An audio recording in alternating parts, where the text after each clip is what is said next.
যারা ad hoc committee গঠনের পরিকল্পনা করছে তারাই ষড়যন্ত্র করছে, তারাই ক্রিকেটকে কলুষিত করার চেষ্টা করছে, সেটাই আমরা এখানে বলতে চাই। আসলে বানচালের যে কথাটা এসেছে এটা আসলে উড়ো খবর। বিভিন্ন আমাদের ক্রিকেট বোর্ডের গতকালকের কর্মকর্তা কর্মচারী তারাও কথা বলতেছে যে বোর্ড ভেঙে যাচ্ছে, এই হচ্ছে, অ্যাডহক কমিটি হচ্ছে, বিভিন্ন ধরনের কথা। এটা উড়ো খবর। এটা আমরা জানি না কোন পক্ষ করছে বা কে করছে। এটা বরঞ্চ আমি বলবো যে মিডিয়ার ভাইয়েরাই হয়তো আরো বেশি জানেন আমাদের চাইতে।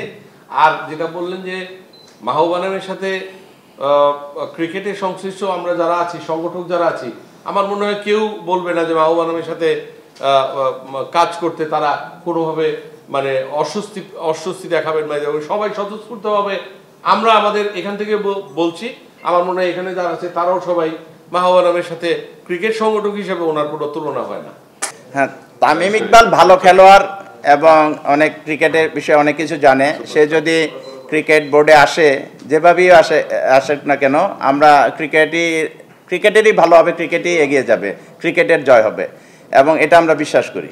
সাম্প্রতিককালে বিভিন্ন জায়গায় আমরা জানতে পেরেছি যে অ্যাডহক কমিটি করে একটি বোর্ড পরিচালনার একটি পরিকল্পনা চলছে। তো এখানে একটি জিনিস আমি বলবো, অ্যাডহক কমিটি আইসিসির রুলস রেগুলেশনস বা বিসিবির গঠনতন্ত্রে যেটা আছে, কি পরিস্থিতিতে অ্যাডহক কমিটি হবে সেটা কিন্তু মেনশন করা আছে, বা এই ধরনের কোনো অপশান আছে বলে আমার জানা নেই।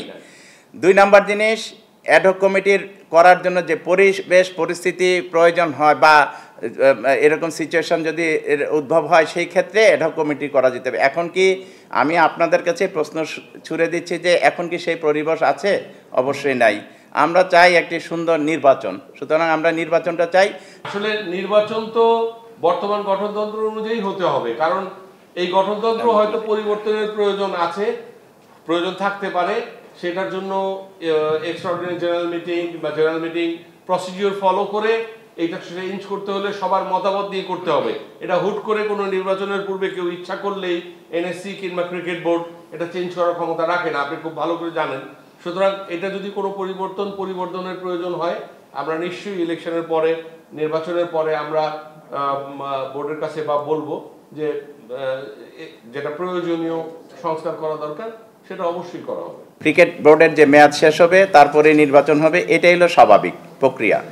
আর সংকট সৃষ্টি করছে যারা, তারা কিন্তু নির্বাচনকে অনেকেই ভয় পাইতে পারে, যে ভয় পায় যে নির্বাচন করলে আমরা জিতবো কি জিতবো না, এই ধরনের একটা আশঙ্কা থেকে কিন্তু অনেকে চেষ্টা করছে, যেটা আমরা অনেকের মুখে মুখে শুনছি, এবং অনেক ক্ষেত্রে আমরা মিডিয়াতেও আমরা দেখেছি যে রিপোর্ট কিছু হয়েছে যে এরকম একটা হতে পারে, বাট 100% শিওর নয়।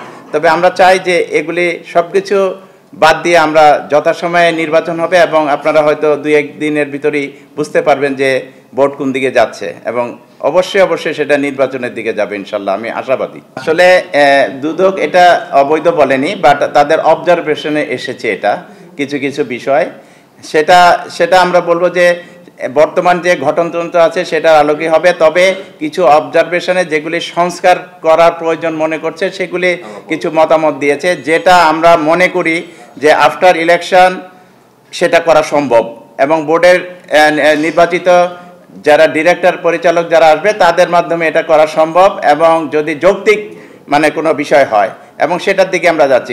আমি কারণ হিসাবে বলি, এখন সংস্কার করতে হলে আপনার কাউন্সিলরদের লাগবে, আগে বোর্ডে এটা অনুমোদিত হতে হবে, তারপরে ইজিএম এজিএম করে তারপরে এটা মানে চূড়ান্ত রূপ লাভ করবে। সেটা কি এখন করা সম্ভব? কারণ অধিকাংশ কাউন্সিলররাই কিন্তু অনুপস্থিত, সেটা অবশ্যই সম্ভব নয়। সুতরাং আফটার নির্বাচন বোর্ডই পারে এগুলি সংস্কার করতে, যদি যৌক্তিক কিছু বিষয় থেকে থাকে, অবশ্যই আমরা সেটার দিকে পদক্ষেপ গ্রহণ করব সেটার বিষয়ে।